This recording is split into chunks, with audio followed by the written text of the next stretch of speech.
হিন্দুদের কালচারের সাথে আমাদের কি সম্পর্ক? আমরা মুসলিম, আমরা মুহাম্মদ সাল্লাল্লাহু আলাইহি ওয়াসাল্লামের উম্মত। আমাদের সাথে মুশরিকদের কি সম্পর্ক? আমাদের সাথে ইহুদিদের কি সম্পর্ক? আমাদের সাথে খ্রিস্টানদের কি সম্পর্ক থাকতে পারে? আমরা কেন ওদের সংস্কৃতি গ্রহণ করি? কিসের জন্মদিন, কিসের মৃত্যু দিবস, হ্যাঁ, কিসের এসব গায়ে হলুদ, কিসের এসব বৌভাত, এগুলো কি? এগুলোর সাথে আমাদের কি সম্পর্ক?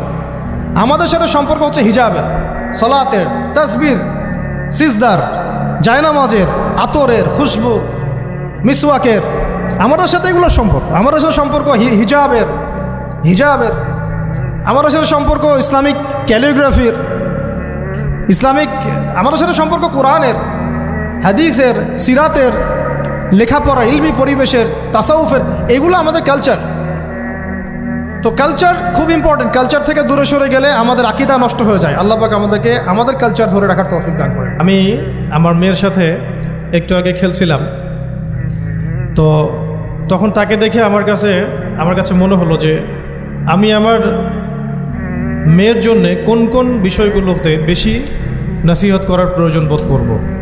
আমি কিভাবে আমার মেয়েকে বড় করতে চাই। আমি আমার মেয়ের জন্য যা পছন্দ করি, আমার বোনের জন্য যা পছন্দ করি, আমার মায়ের জন্য যা পছন্দ করি, আমার স্ত্রীর জন্য যা পছন্দ করি, আমার উচিত আমাদের উম্মার বোনদের জন্য তাই পছন্দ করা। তো এটাকে নিজের মতো করে চিন্তা করে আমি ভাবলাম যে আমার মেয়ে হলে আমি এই 10টা নসিহত করব।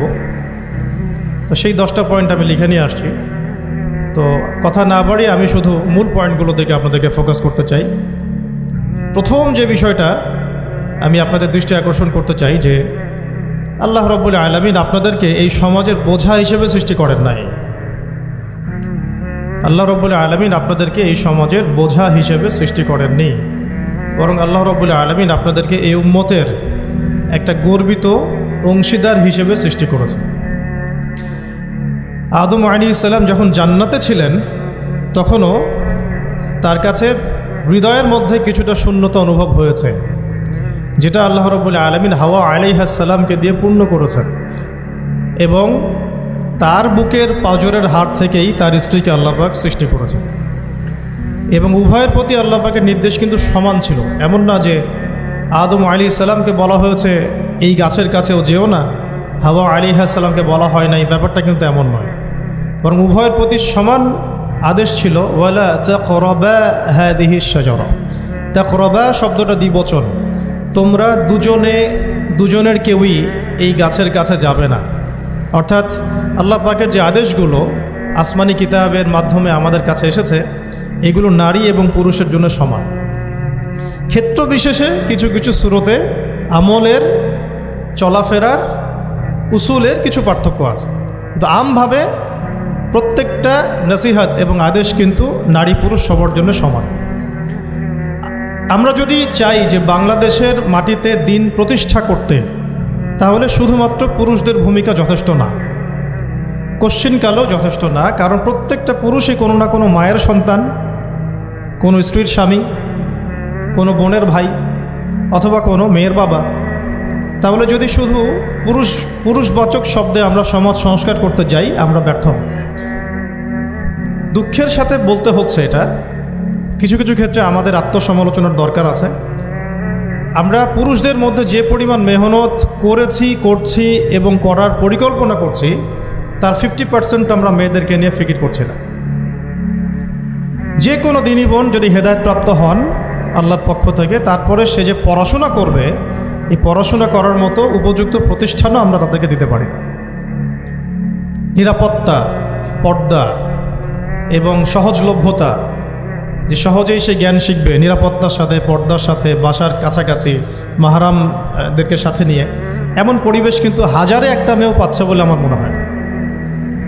তো এই অবস্থা চলতে থাকলে আমরা ইসমাইল আলাইহিস সালামদেরকে জন্ম দিতে পারবো না।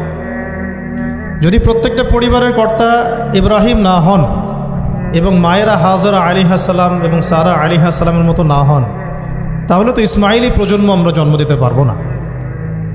সেক্ষেত্রে আমরা আল্লাহ পাকের জমিনে দিন প্রতিষ্ঠাও করতে পারবো না। এখানে অনেক প্রান্তিকতা আমাদের মধ্যে আছে, আবার অনেক ছাড় না দেওয়ার মানসিকতা আমাদের মধ্যে আছে। যেমন আমি এখন আপনাদেরকে যেভাবে নসিহত করছি, এই তো প্রিয় দিনী বোনেরা, আমি আপনাদেরকে যে কয়েকটা পয়েন্ট টাচ করতে চাচ্ছিলাম। তার প্রথমটা হচ্ছে নোট করে নেবেন, এগুলো বাসায় পরবর্তীতে আপনারা এগুলো নিয়ে আলোচনা করতে পারবেন বা এটা নিয়ে আরও বিস্তারিত পড়াশোনা করতে পারবেন। যে দেখুন, সহজ কথা কি যে আমরা নারী পুরুষ সবাই দুনিয়াতে এসেছি, হয়তো 50, 60, 70, 100 বছর আপনি আমি বাঁচব, এবং এরপরে কিন্তু আমাদেরকে একটা জার্নি শুরু করতেই হবে। এখন আমাদের সহজ কথা কি? সহজ কথা হচ্ছে আমাদেরকে দুনিয়াতে আল্লাহ পাকের দাসত্ব করতে হবে, পরিপূর্ণ ইসলাম পালন করতে হবে, এবং আল্লাহ পাকের জমিনে তার দিনটাকে প্রতিষ্ঠার চেষ্টা করতে হবে। এছাড়া তো আমাদের কোনো কাজ নাই পৃথিবীতে আমাদের কাজটা কি আসলে? এই পৃথিবীতে আমাদের কাজটা কি? 1 নাম্বার হচ্ছে আল্লাহ পাককে চিনতে শেখা, আল্লাহ পাকের সামনে আত্মসমর্পণ করা, তার নবীর সুন্নতগুলো মেনে চলা, হালাল খাওয়া, একটা আদর্শ পরিবার গঠন করা, সন্তানদেরকে মানুষ করা, দিনের দাওয়াতের কাজ করা, এবং দিনটাকে আল্লাহর জমিনে প্রতিষ্ঠার চেষ্টা করা। এছাড়া কি আমাদের কোনো কাজ আছে পৃথিবীতে? বাকি যে কাজগুলো সেগুলো আনুষঙ্গিক, এবং সেগুলো ইবাদত হিসেবে গণ্য হবে যদি আল্লাহর জন্য হয় এবং রাসূলের তরিকায় হয়। যেমন কেউ যদি ঘুমায়, ঘুমানোর কাজটাও তো ইবাদত, যদি সেটা রাসূলের তরিকা মোতাবেক হয়। সিম্পল। খাওয়া দাওয়া করা, আমরা আমাদের চাহিদায় খাই, কিন্তু এটাও ইবাদত হিসেবে গণ্য হবে যদি খাওয়ার সুন্নাতটা আমরা ঠিকমতো আদায় করতে পারি। তাহলে প্রতিটা কাজই সুন্নাত এবং ইবাদত হবে যদি আমরা সেটা তরিকা ঠিক রাখি। মূল কাজগুলো কি? মূল কাজগুলো হচ্ছে যে, আবার বলতেছি, মূল কাজগুলো হচ্ছে 1, এই পৃথিবীতে আল্লাহকে চেনা, আল্লাহকে চিনতে শেখা। 2, আল্লাহ রাব্বুল আলামিনের সামনে শর্তহীন আত্মসমর্পণ, শর্ত সাপেক্ষে না, একদম নিঃশর্ত আত্মসমর্পণ। 3, আল্লাহ পাকের সমস্ত হুকুম আহকামগুলো মেনে চলা। 4, রাসূলুল্লাহ সাল্লাল্লাহু আলাইহি ওয়াসাল্লামের আদর্শ প্রত্যেকটা কাজে বাস্তবায়ন করা, সুন্নতের উপর থাকা। 5, হালাল খাওয়া। 6, আদর্শ পরিবার গড়ে তোলা। 7, সন্তান প্রতিপালন। 8, সৎ কাজে আদেশ। 9, অসৎ কাজে নিষেধ। 10, আল্লাহ পাকের এই জমিনের মধ্যে দিনটাকে প্রতিষ্ঠার চেষ্টা করা, যার যা সামর্থ্য আছে তাই দিয়ে। কেউ জান দিয়ে করবে, কেউ মাল দিয়ে করবে, কেউ কথা দিয়ে করবে, কেউ লিখনি দিয়ে করবে, কেউ প্রয়োজনে আল্লাহর পথে জিহাদ করবে, কেউ প্রয়োজনে শহীদ হবে, যার যেটা সুরত সে সেভাবে করবে। এছাড়া কি দুনিয়াতে আমাদের কোনো কাজ আছে? এই কাজগুলোর মধ্যে, এই কাজগুলোকে যদি আমরা বাস্তবায়ন করতে পারি তাহলে দুনিয়াতেও সফল হব ইনশাআল্লাহ, পরকালেও জান্নাতে যাব ইনশাআল্লাহ। এই তো, এই কাজগুলো যদি আমরা বাস্তবায়ন করতে পারি দুনিয়াতেও সফল হব ইনশাআল্লাহ এবং পরকালেও জান্নাতে যাব ইনশাআল্লাহ। এক্ষেত্রে এই গন্তব্য হাসিল করার জন্যে যে কাজটা সবার আগে দরকার, এতক্ষণ যেগুলো বললাম, এই গন্তব্যটা হাসিল করার জন্য সবার আগে যে কাজটা দরকার সেটা হচ্ছে সেটা হচ্ছে শরিয়াতের একটা ন্যূনতম জ্ঞান অর্জন করা। শরিয়াতের ন্যূনতম একটা জ্ঞান অর্জন করা। শরিয়াতের ন্যূনতম জ্ঞান বলতে আমি কি মিন করছি, কি বোঝাচ্ছি? আমি বোঝাচ্ছি কমপক্ষে আপনাকে বিশুদ্ধ করে কোরআন তেলাওয়াত করা শিখতে হবে, 1 নাম্বার। এর সাথে আপনাকে আরবি ভাষা কিছুটা হলেও শিখতে হবে যাতে আপনি কোরআনটা বুঝতে পারেন। 3 নাম্বার হচ্ছে হাদিস শাস্ত্র পড়ার যোগ্যতা আপনাকে অর্জন করতে হবে, মানে হাদিস পড়াশোনা করতে হবে। 4 নাম্বার নবী সাল্লাল্লাহু আলাইহি ওয়াসাল্লামের পবিত্র সিরাত অর্থাৎ জীবনী, এটা আপনাকে পড়তে হবে। মনে থাকবে তো? লিখে নেন। 5 নাম্বার হচ্ছে, 1 নাম্বার কি বলেছিলাম? বিশুদ্ধ কোরআন তিলাওয়াত। তারপরে বলেছি আরবি ভাষা শিক্ষা করা। তারপরে বলেছি হাদিস পাঠ। তারপরে বলেছি সিরাত পাঠ। 5 নাম্বার হচ্ছে আকীদা বিশুদ্ধ করা। আকীদা বিশুদ্ধ করা। আকীদার অনেক কিতাব আছে এবং আকীদার আর অনেক দার্সও আছে, এটা নিয়ে আমরা পরে আলোচনা করব ইনশাআল্লাহ। 6 নাম্বার হচ্ছে আপনার ইসলামের ইতিহাস পড়াশোনা করতে হবে, ইসলামের ইতিহাসটা পড়াশোনা করতে হবে। 7 নাম্বার হচ্ছে ইসলামিক অর্থনীতি পড়াশোনা করতে হবে, ইসলামী অর্থনীতির জ্ঞান রাখতে হবে।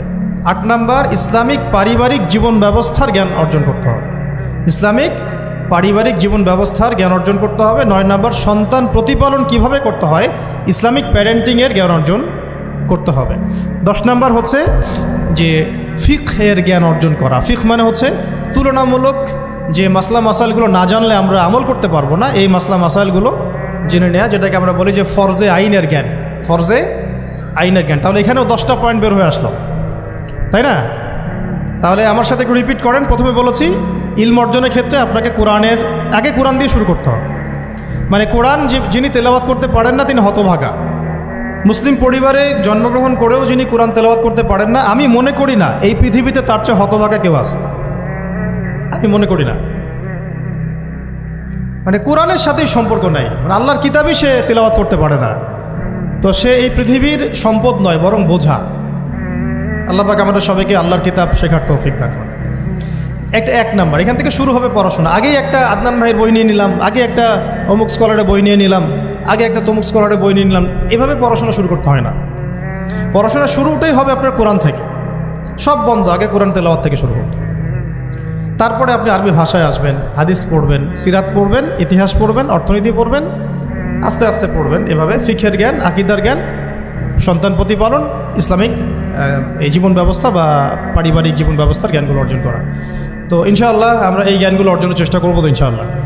এখন কঠিন প্রশ্ন হচ্ছে, এখন আমি তো বললাম একটা তাত্ত্বিক কথা বললাম, এখন আপনিও জানেন আমিও জানি, এইটা আপনি এখন কিভাবে করবেন, কিভাবে করবেন, সম্ভব কিনা আপনার পক্ষে?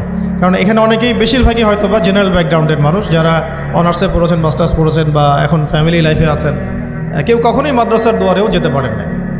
এখন যদি আপনি এগুলো শুরু করতে চান তাহলে আপনার সামনে অপশন কী আসলে? আপনি কি আবার শুরু থেকে মাদ্রাসায় ভর্তি হতে পারবেন? উত্তর হচ্ছে না। তাহলে সেকেন্ড অপশন হচ্ছে মাদ্রাসা ভিত্তিক যদি শর্ট কোর্স চালু করা হয়, সেই শর্ট কোর্সগুলো আপনাকে করতে হবে, এছাড়া তো কোনো অপশন নাই। 3 নম্বর আরও প্রশ্ন আসবে, এটা কি আপনি অফলাইনে সব জায়গায় মুভ করে করে করতে পারবেন? উত্তর হচ্ছে না। যদি আপনার অফলাইনে আপনার সামনে কোনো সুযোগ থাকে তাহলে তো ভালো, যে আপনার বাসার পাশে একটা মাদ্রাসা আছে বা আপনার এলাকাতে একটা সুন্দর মাদ্রাসা আছে, এটা থাকলে তো আলহামদুলিল্লাহ এবং ভালো, আমরা চাই সেটাই হোক। কিন্তু সবার ক্ষেত্রে এটা পসিবল হয়ে ওঠে না। এই কারণে অনলাইনের কোর্সগুলোর দিকেও একটু ফোকাস করতে পারেন, যাতে ঘরে বসে পর্দার সাথে আপনি কোর্সগুলো করতে পারেন। 4 নম্বর পয়েন্ট হচ্ছে, এই কোর্সগুলো করলেই আবার সব শেখা যায় না। কারণ অনলাইনের কোর্সগুলো তো আপেক্ষিক, এগুলো সব সামনাসামনি বসে তো পড়ানো হয় না, এই কারণে ইফেক্টটা আসে না। এই যে সামনে বসে লেকচার দিচ্ছে, এটার যে ইম্প্যাক্ট, এটা অনলাইন লেকচার শোনার ইম্প্যাক্টটা সেম না কখনো। এই জন্য আমরা সবসময় বলি যে ওস্তাদদের সামনে গিয়ে দার্স নেওয়া আর কি। এই সুযোগটা তো সবাই সব মেয়ে পাচ্ছেন না, এই জন্য আমরা আপনাদের প্রতি আহ্বান করব এবং আমরাও উদ্যোগ নেওয়ার চেষ্টা করব, যাতে প্রত্যেকটা বিভাগীয় শহরে, অ্যাটলিস্ট প্রত্যেকটা বিভাগীয় শহরে মেয়েদের জন্য একটা স্বনামধন্য একটা আদর্শ দিনী মার্কাজ প্রতিষ্ঠা করা যায়, যেখানে অফলাইনে আমাদের দিনী বোনরা এসে সপ্তাহে 2 দিন 3 দিন শিখবেন। এতে ইনশাআল্লাহ 1 বছর অনলাইনে পড়ার চাইতে বেশি ফায়দা হবে। কিন্তু এই কাজটা আমার একার পক্ষে করা সম্ভব না, ওনার একার পক্ষে করা সম্ভব না। উনি বললাম এটা নিয়ে আবার ঝগড়া করতে পারে, আমাদের উস্তাজার একার পক্ষে করা সম্ভব না, আমাদের প্রিয় উস্তাজার একার পক্ষে করা সম্ভব না, ঠিক আছে? তো এটা আবার আমাদের সবাইকেই হাত লাগাতে হবে। আমার কাছে এত অর্থ সম্পদ নাই, আমার কাছে কোনো জায়গা জমিও নাই, থাকলে আমরা আল্লাহর রাস্তায় ফি সাবিলিল্লাহ দিয়ে দিতাম। যাদের কাছে আছে তারা এগিয়ে আসেন, প্রতিষ্ঠান গড়ে তোলেন, প্রত্যেকটা এলাকায় একটা করে মেয়েদের মার্কাজ গড়ে তোলেন, টিচারদেরকে আমরা ট্রেন করে দিব ইনশাআল্লাহ, সিলেবাস আমরা দিয়ে দিব ইনশাআল্লাহ, মুআল্লিমা আমরা পাঠাবো ইনশাআল্লাহ। একটা এলাকার বোনদেরকে যেন বাইরে যেতে না হয়, সে এলাকার মধ্যেই তারা 100 জন 50 জন বসে বসে দিন শিখবে। সম্ভব না এটা করা? অনেক আগেই সম্ভব ছিল এবং জরুরিও ছিল, কিন্তু আমরা অন্যদিকে বেশি ফোকাস করছি। মেয়েদেরকে সত্যি এখানে আমরা অবহেলার মধ্যেই রেখেছি। এখন আমার মেয়ে হয়েছে বলে আমি খুব কনসিয়াস যে আমি এখন মেয়ে নিয়ে কী করবো, আমার মেয়েকে আমি কীভাবে বড় করব। এখন তো আমি মেয়েকে পড়তে অন্য কোথাও পাঠাবো না, কারণ সিকিউরিটি কনসার্ন। আমি আমার মেয়েকে কোথাও মেসে থাকতে দিব না, সিকিউরিটি কনসার্ন, এবং আমাদের গায়রতের খেলাফ, ব্যক্তিত্বের খেলাফ। তাহলে আমার মেয়েকে পড়াশোনা করানোর জন্য আমাকেই প্রতিষ্ঠান গড়ে তুলতে হবে, এবং এমন প্রতিষ্ঠান যেখানে আমার মেয়ে দুনিয়াবি জ্ঞানও পাবে, পরকালের জ্ঞানও পাবে। এটা তো অ্যাভেলেবল না। তো অ্যাভেলেবল হবে কখন? যখন সবাই হাত লাগাবো। দেখেন, আমি একটা হাদিস মনে করে দিই আপনাদেরকে, এটা বলতে চাচ্ছিলাম না কিন্তু বলছি।